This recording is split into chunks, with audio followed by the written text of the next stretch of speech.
So the team here is amazing. They are compassionate. We're so lucky to have SNiP-it. We've cleaned up a lot. Like I said, about 550 this year. SNiP-it's done for us. Other counties are hurting, looking for appointments. SNiP-it's been a blessing. I'm Bettina Mills. I also go by B, and I TNR cats here through SNiP-it.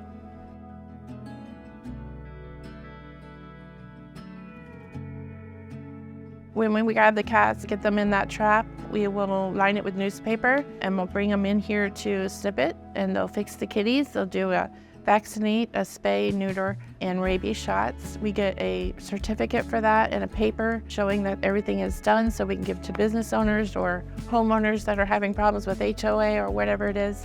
And then we take them after they're done here, we pick them up. We take them and we hold them for a couple of days, and then we release them back to right where they came from. The cats have a compass, so you can't just pick them up and I'll go put them over here or behind, and people just want them gone. They want to do bad things to them. So I can always call Susan and just let her know, hey, I have an emergency, I need to come in, and she'll accommodate. They're always there to help with decisions between me and Susan and the doctor. We can figure it out. And that's the hard part. And they're always great. Rescue is hard.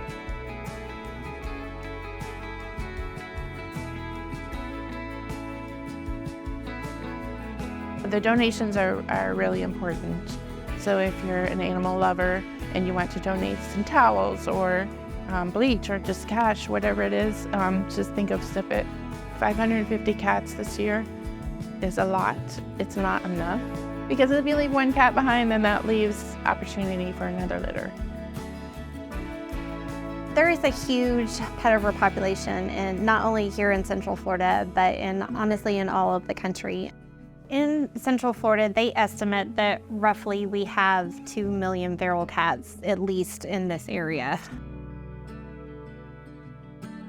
And my name is Susan Muncie, and I am the Executive Director at SNiP-it of Central Florida.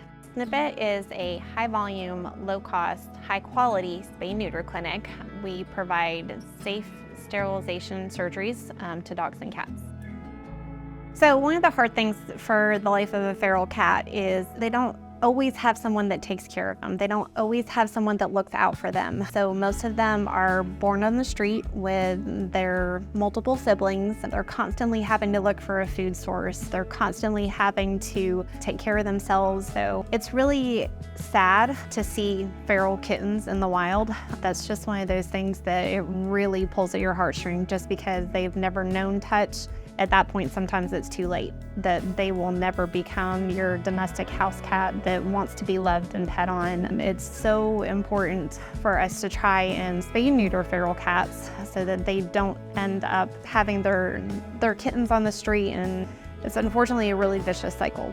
Our free services are actually subsidized. We're very, very fortunate to receive grants from multiple funders nationwide and local. So we have actually a fund called SNiP-it Forward. We are always looking for donations for that fund, and that fund is specifically for animals or owners that cannot afford basic services.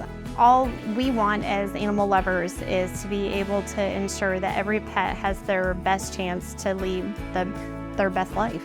It is so important to make sure that animals are spayed and neutered, that they're up to date on their yearly vaccinations, that they stay up to date on their heartworm prevention, their flea prevention. It's just like taking your kids to the doctor. It needs to be done. It's so important for them to live their best life.